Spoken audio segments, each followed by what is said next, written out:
Hello and welcome to Point of View, where we give students a place to listen, learn, and lean in. We're your hosts, Avery, Avi, Eric, and Rishi.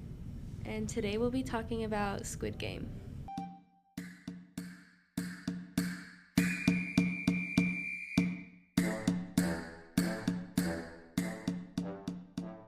Recently, season 2 of the show did come out in December, so we thought it would be fun to talk about our opinions and if we think we could survive the games that are in the show. Yeah, so just kind of if you haven't really seen the new season yet or have heard about Squid Games in general, it's kind of this K-drama about where this player Gi-hoon voluntarily goes to this game where they play a bunch of child games like Green Light and a lot of Korean child games like Dakji and Gongi, but in the case of you not winning the games, you actually get killed. So that's just a very, very dark moment of the game. Yeah. But it's been really popular over the last couple of years, and everyone's kind of been going crazy over the new season that came out. But yeah, I guess we're going to kind of get into our little would you survive the games. Yeah. So we can start with the season 1 games, of course. So the first one's Dakshi, where you you basically have 2 pieces of paper and you flip them. You try and flip one by hitting it on the ground. So do you guys think you could survive it? I don't think that Dakshi was really a kind of survival game. That was more of the intro one, where the recruiter came to the train station and played with participants that they saw that would be good for the Squid Game. Mm-hmm. So I know in season 2 they did introduce that as a in the 5-legged race where they had the mini games. from what I didn't remember it being a game where you would die if you didn't do it. Was it? In season 2 it is. It is? Yeah. Yeah. But I guess in season 1, yeah, you just get recruited with it. I don't think I would be able to do it, honestly. Kind of seems hard. They make it seem kind of easy on the show. Yeah. Yeah. It's I've seen the videos of people trying it in real life, and it's a lot harder than you might think it was. So Yeah. might be closer to what Gi-hoon experienced in season 1, where he was doing it for a really long time before he actually got it to flip. Mm-hmm. You can just move on to red light, green light. I feel honestly, this one's kind of easy. Not easy, but I feel I can make it through the first round. But you also don't know that people are dying around you. That's I feel true. Once you start seeing people getting literally shot up right in front of you, Mm-hmm. that you're gonna start panicking, and just the panic's gonna get you killed instead of the actual game itself. Yeah, I think in season 1 I would have died, but maybe season 2 when he's yelling to not go, I would probably, or to stop. Yeah. Yeah, Then most I of feel the deaths in both seasons were them just scared and trying to run out of the game rather than losing the game traditionally. Mm-hmm. I mean, it's it's easy to say you would just win because it's such a simple game in concept. But again, right? If in real life you'd be way scared, much more terrified because of everyone around you getting shot, and it's loud noises from the gunshots. It could make you flinch. But there's also people like Thanos in season 2 that are trying to push people, Yeah. because one of the strategies that they talked about was trying to stand behind someone taller than you, so if you did happen to move, the doll at the front wouldn't be able to see you. Yeah. But a lot of people were pushing people over, try to eliminate the competition a bit. Also the bee thing as well. Yeah, if I had a bee on me, I probably would have. Yes, we go into the third one now. Mm-hmm. For this one, I feel I would not pass it. It depends on what cookie you get. Yeah. Yeah. But there's really no way of telling the game beforehand, so it's Mhm. just, I think that's just a game of luck. Yeah. Maybe if I got the triangle, then I feel the circle's easier, is it not? I feel triangles because you can snap it off. Triangle, yeah, you can if you cut it a bit, you can snap the side off and because it's a straight line, Yeah. Mm-hmm. so it's easier than the other ones. So,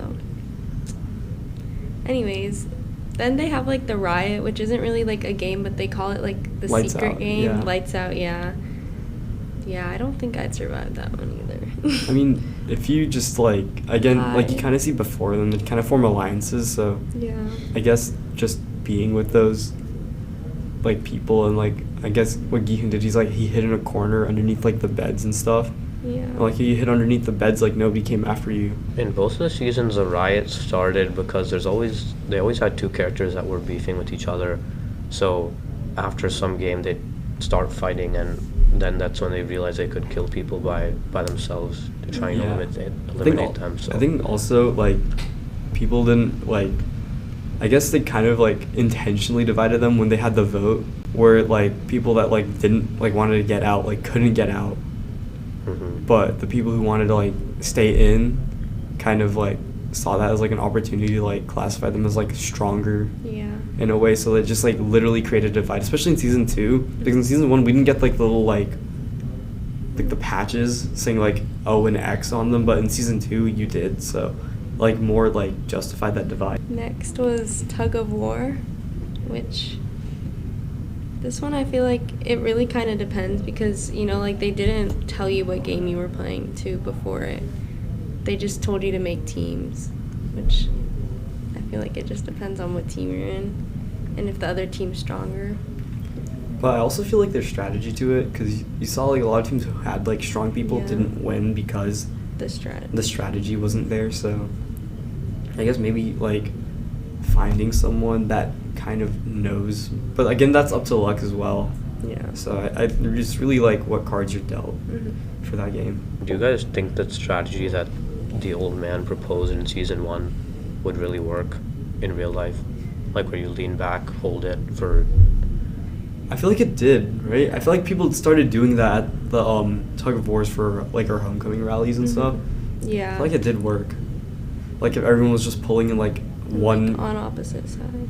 Yeah, if everyone was pulling in like one like motion, it was a lot stronger than like everyone pulling at like different time intervals or just like leaning like forward or like not having good posture. I feel like that's also like it shows in the show like how they won because the other team was all guys and they had girls on there, which not saying that girls aren't strong, but like that's like what the whole point of like they were arguing with, that they couldn't have girls on their team and stuff.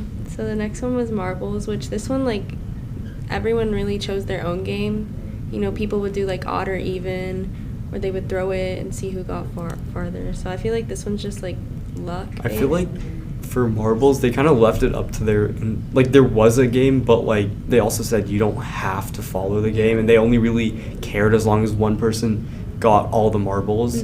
But like I guess the original like idea for the game was that one where you have like a circle and you try to knock the other person's marbles out of the circle. But then people just started doing whatever with it because the guards didn't really enforce it at all. So then you had people like gaslighting each other. So I feel like this one is like really just depends on how good you can gaslight another person. So You can also, I think you can change the game whenever you want. Like if you're losing, you can ask the guard to change the game to something you want, and they'll let you. So I think I would survive it. I don't know. I just feel like you just need to find someone who isn't like as skilled as you, and you kind of know that beforehand just by seeing them like in the other games. I feel like up till then, like you kind of get a chance to like know who's like better at stuff. So I feel like it was also hard because for this game, like they told them to get into pairs, and you were like everyone went with their like best friend, like that husband and wife one, and you know it's hard that way because that's like backstabbing your like best friend. I guess if you like, I don't know. I think at that point, if you're like, I mean, if you have husband and wife, I think just no winner and both die.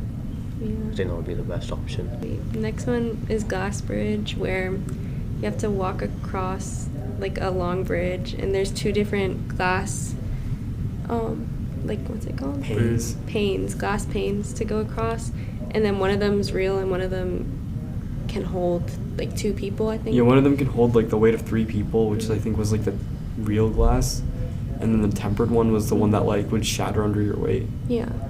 So for this one, I feel like can't you like just like take like a throwable item like Yeah, that's what some people did.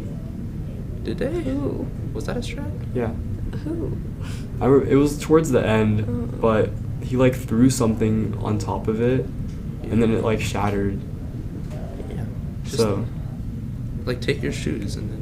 Do they have shoes? I don't. Yeah. yeah, Yeah, just take your shoes and like. but I know they took them off. Oh. They took them off for the game. Yeah. Oh, I see. Well, they must have thrown something really heavy because something small is not going to shatter glass. Yeah. Mhm. But But I do remember somebody throwing something onto one of the. then, of course, people threw other people as well. Oh yeah, that too. There's a lot of just like I felt that game was just to like reduce the number, if anything. It wasn't really like a game. It was just like who got lucky enough to like choose the last numbers, kind of Yeah. survived. That leads to the last game in season 1, which was Squid Game. Like, okay, I think. Do you know how to explain it? I'm honestly not too sure how to explain it like too well, but I can kind of just give you like a general thing. There's like a squid drawing on the ground, and one person is like on the inside of it, and his goal is to keep the other person outside of like the certain area within the squid, and the other person's trying to get inside of it, and you have to like follow the lines on the squid to get inside. Right? Squid head, right? Yeah, the squid head. Yeah.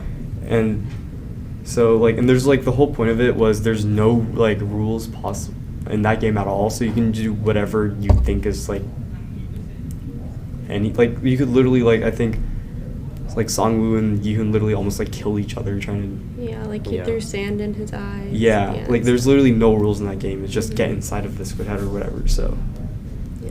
Just it kind of sounds like glorified King of the Hill. it kind of is, but that one is I think that one's like another like straight up just Korean like child game, but like again like the whole no rules thing applies there too, but like nobody takes it to the extent that Yihoon and Songwoo did. Yeah, I don't think I'd survive Squid Game because you have to also like hop on one foot before, and then once you cross through the squid, you can. Oh wait, after Glass Bridge there was the Survivial got killed, Yeah, but that was just because he wanted. She was already dying, and like. but also I kind of read into this a little bit more. That itself was a game as well, because Really? yes, you can only play Squid Game with 2 people. Oh. So it was like a riot, like a mini riot. I think it was just straight up just like incentive to murder Mhm. at that point, but it was just seeing which one would like, because they gave them the stuff too. Like, Yeah. but it just was seeing like which one would realize first that there can only be 2 people in the last game. So I think they should have put some kind of restriction on it because, I mean, both Sangwoo and Gi-hoon in the last game were being very brutal with each other. So imagine if both of them ended up bleeding out and dying, and this whole year would have been a waste. yeah, Yeah. I guess that wraps up season 1. Yeah. So for season 2, like at the first episode, there's 2 games which are played by the salesman. So it's rock paper scissors -1, which was the first one, and then Russian roulette. But for rock paper scissors -1, you have both your hands out and you play rock paper scissors, and then when you say -1, you take one away, and whoever wins gets just wins. And it was like Russian roulette with it too. So for that one, For what, Russian roulette? no, rock paper Oh. scissors. Yeah. That one, That feels just like random chance to me. I don't. yeah. Yeah, there's not really I mean, there kind of is a strategy, but it's like it only guarantees you like 75% chance Yeah. of winning it. It doesn't really guarantee you anything, so you could still end up being unlucky enough to And it's hard to think under like that pressure because they were both like they were doing it so fast, and they knew that one of them was gonna die. Or I think I'd be the one to get out, honestly. Yeah, it's just up to luck at that point. Like I don't think I could survive. I don't bet myself on surviving it, but if I Yeah. do, that would be lucky. So yeah. I feel like that's like the same case with like Russian roulette between him and Gihan, Oh yeah. because there's like no way of knowing. That leads like once he goes to the games, then there's a new game after they play red light green light, which is 6-legged pentalon, and that has 5 different mini games in it, which is Dakji, Flying Stone, Gongi, and Spinning Top, and Jeggi. Yeah, take. Yeah, so they have 5 minutes to complete this game, and they have to cross the finish line after doing it in order to not get killed. So And there's like 2 like like groups, I guess. So Yeah. after they split them into X's and O's, Mhm. like the X's do it and then the O's do it. No, I thought Oh, they, wait, oh, they no, picked wait, their teams. They picked their teams. They Yeah. picked this before, right? Mhm. Yeah, this is before it. But yeah, they picked their teams. It was just basically like to see like Two races at the same time. Yeah. Yeah. So. Do we want to go into the in depth of these? Sure. Which one do you guys think you would choose on your team of 5? I would choose Jeggy. I would choose probably Flying Stone. I feel like that's the simplest. I'd probably do spinning top. I have no idea what any of these games are. The only reason I do Jeggy was because in my Chinese teacher's classroom, there's a bunch of like Jeggy, like the little stuff or Mhm. whatever the thing. So I like used to play with it a lot. So I've been able to do it like 10 times. So that's the only reason why I'd be Yeah. able to like not get out. Mhm. I feel like for spinning top, it's not too hard. You just have to be able to wrap it like tight enough, Yeah. and then just throw it. So Do you guys think Gongi would be easy? No. no. Gongi's probably the most like technical out of all of them. Yeah. Just because there's so many rules to it. Like if you look at it, there's like 5 different levels, and none of their points count until you complete the last level. Yeah, I tried playing it with like rocks, and I couldn't even like pick up like more than 2. So I think the hardest part is not even like the initial like picking up and doing it in that order. It's the last part where you have to land it on the back of your hand. Just because like it's really hard to yeah. like keep all of them together while they're in the air and then have them all land on the back of your hand without falling off. Yeah, I agree. And then flying stone, I feel like if you have good aim. If you have good aim, you can just Yeah. knock a stone over and then yeah. So, next Yeah. one. Okay, and then the last game that we saw, or one of the last games, because there's a riot after, but was Mingle, which is like you spin around in a moving circle, and then the announcer will call out a number, and you have to get in in a group of that number, and then run into these doors before it locks and you get locked out. I think this game is all about forming alliances at the beginning, after the first couple games, just like season 1. Yeah. I think it's honestly just up to that. If you have enough people, like when that group like run off in a bin and that weird girl like Oh, yeah, like she had to go find more people. We also have people like Topper, Thanos. Yeah, Thanos. Yeah, who just like no regard for anyone. Yeah. He does his own thing, but I feel like also this game is like a game of speed too, because if there aren't enough doors open. oh yeah, there's always not enough doors Yeah. open. So at every round, someone has to die. Mhm. So Like when it was like the last one and it was 1 person or 2 people per room. yeah, and there's 3. No, it was- oh yeah, that yeah. too. But also like there was only 50 rooms and there was like 120 players. Yeah, it's like 20 people just have. So yeah. Yeah. I feel like. And then there's a lot of like the frontman or whatever, right? He like literally killed a person in front of Room. just so that they would make it. Yeah. But that's like pretty much all the games in Squid Game so far. Maybe more in season 3. I think overall, I would not survive. Like I would not get the money prize. I feel like you have to be as lucky as Gi-hoon to get it, and I don't think that anyone can be as lucky as Gi-hoon just as is. Especially in the marble game, like, I mean, even though the old man was conscious when Gi-hoon was tricking him, I don't think anyone else would have allowed that. Yeah, I feel like Gi-hoon just got like a little like free pass for Yeah. everything up till Squid Game. Even in the glass one, he was last. Yeah. He had like everything. Well, And he was about to choose one too. his Dalgona, that was skill. I guess he got the umbrella. Okay, yeah. Yeah. I think he got lucky that he like held it up to the sun, and yeah. saw that it was melting. So, just main character, Yeah. plot armor that helped him. So, yeah. Do we want to talk about each season's like different from each other? Because I know they're coming out with the 3rd season, and the 2nd season kind of ended on a cliffhanger, because like the director intended for the second season to be season 2 and season 3, but it's too long, so they just made it season 2. Since season 3 comes out later. In June. Yeah. Yeah, I feel like, I don't know, the first season, I think it was honestly better, but I feel like it was more serious to the game, and like this new season is... It focuses more on you and actually trying to stop the game than the actual game, like him trying to survive. Because I guess it shifted now that he's actually beat the game, so he's kind of just like, yeah, like, I don't need a repeat of like all of this stuff that's new to me, but I want to actually like end the game. So I feel like it's really just focused on that, because I think the first episode's literally just him trying to like find the guy. So yeah, I think also season 2 is a lot more focused on like a lot more players than season 1, which like the director did a good job of, because it makes like us feel more empathy for them. I thought season 2 was better.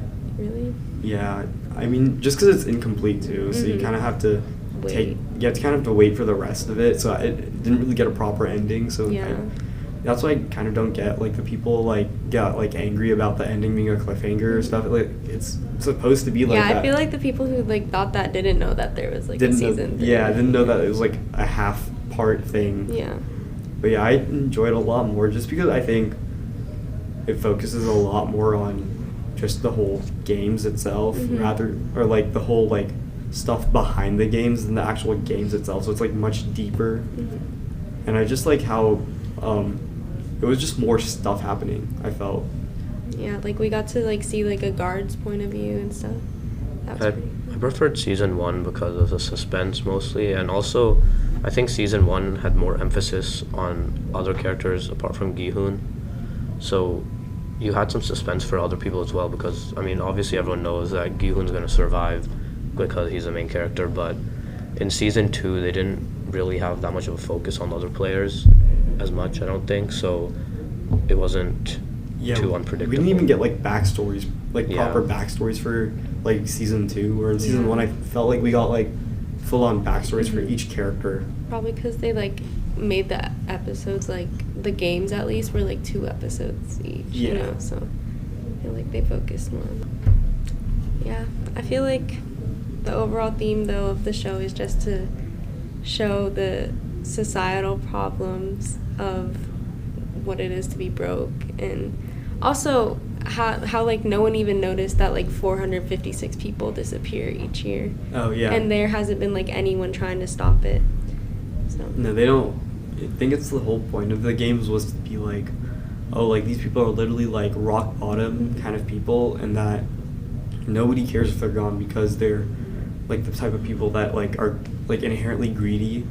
And I think that's what like the recruiter was showing when he did the little game with the lottery ticket and the bread. Yeah, it was like these people are just inherently greedy, and that's why they deserve to be poor and go to these games, and like nobody's gonna care if they die because like they're inherently bad people.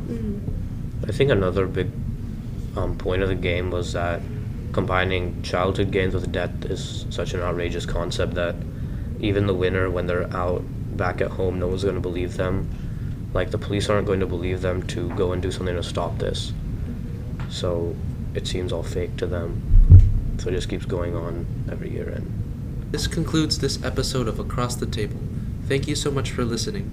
For a transcript of this episode, head to the Point of View tab on our website, nhsmessenger.org, and follow us on Instagram, Twitter, and Facebook at NHS Point of View for updates and new episodes.